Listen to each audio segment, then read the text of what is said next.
Representative form of democracy में आपका हर समाज का एमपी जीतकर जाता है महाराष्ट्र से, और एक समाज का कोई एमपी नहीं जीतता है तो मुसलमान समाज का है।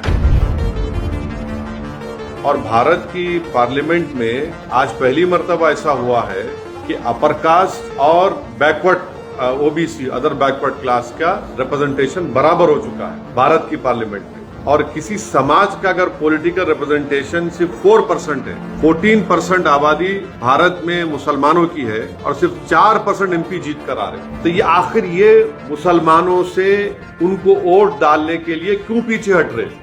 मुसलमान तो झोली भर भर कर वोट डाला ना सबको।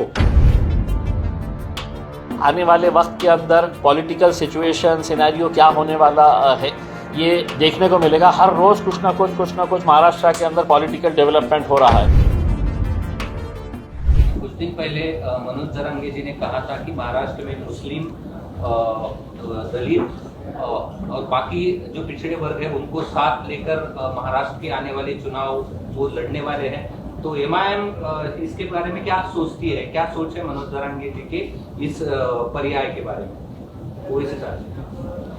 आप वर्किंग प्रेसिडेंट है, बोल नहीं, देखिए एमआईएम को भले ही आप एक अलग नज़रिए से देखते हैं, लेकिन हम ऐसा कास्ट बेसिस के ऊपर कि ये जाति के लोगों के साथ में मिलकर हम इलेक्शन लड़े।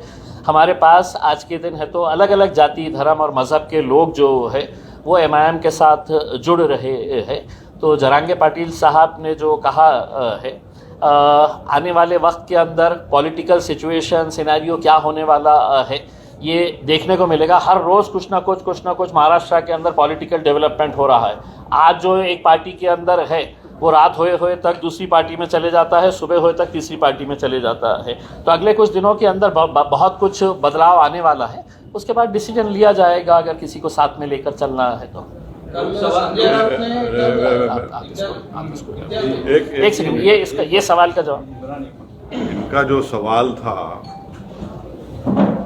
ऐसा है ना कि मैं हमारे जरांगे साहब की बड़ी इज्जत करता हूं और मैं उनको मुबारकबाद भी देता हूं कि उनके इस आंदोलन की वजह से 8 मराठा एमपीज कामयाब हुए मराठवाड़ा में, और महाराष्ट्र में एक भी मुसलमान एमपी नहीं है। महाराष्ट्र में ओबीसी समाज के एमपी जीत कर आए, मगर एक भी मुसलमान एमपी नहीं जीता। तो ये भारत की जो हमारी जमहूरियत है, हम ये दावा करते कि हमारी जमहूरियत, हमारी लोकशाही जो है वो एक रिप्रेजेंटेटिव फॉर्म ऑफ डेमोक्रेसी है। अब रिप्रेजेंटेटिव फॉर्म ऑफ डेमोक्रेसी में आपका हर समाज का एमपी जीतकर जाता है महाराष्ट्र से, और एक समाज का कोई एमपी नहीं जीतता है तो मुसलमान समाज का है। तो ये बात इन तमाम जिम्मेदारों को सोचने की ज़रूरत है, और हमारी कोशिश यही है कि जो औरंगाबाद से इम्तियाज जलील साहब को कामयाबी नहीं मिली, इसका ना सिर्फ महाराष्ट्र के पूरे मुस्लिम समाज में एक गम है, गुस्सा है, और वो गम और गुस्सा ये कह रहा है कि भाई हर समाज का आदमी जीत रहा है। हमारा एक एमपी था मुस्लिम समाज का, उसको हराने के लिए सब मिलकर उसको हरा दिए। तो ये सच्चाई है। और भारत की पार्लियामेंट में आज पहली मर्तबा ऐसा हुआ है कि अपर कास्ट और backward OBC other backward class का रिप्रेजेंटेशन बराबर हो चुका है भारत की पार्लियामेंट में। और किसी समाज का अगर पॉलिटिकल रिप्रेजेंटेशन सिर्फ 4% है, 14% आबादी भारत में मुसलमानों की है और सिर्फ 4% एमपी जीत कर आ रहे हैं, तो ये आखिर ये मुसलमानों से उनको वोट डालने के लिए क्यों पीछे हट रहे? मुसलमान तो झोली भर भर कर वोट डाला ना सबको। हम सब जब डाल रहे हैं वोट तो हमको क्यों नहीं वोट डालते? तो ये सवाल मेरा ये तमाम पॉलिटिकल पार्टी से, ये तमाम लीडर से, और ये सवाल मुसलमानों को भी सोचना है। हम वोट डालने वाली मशीन तो नहीं है ना, हम तो एटीएम नहीं है कि तुम आओ और हमको दबा दो और हम डालते जाए वोट। तो ये आपके सवाल का जवाब ये है।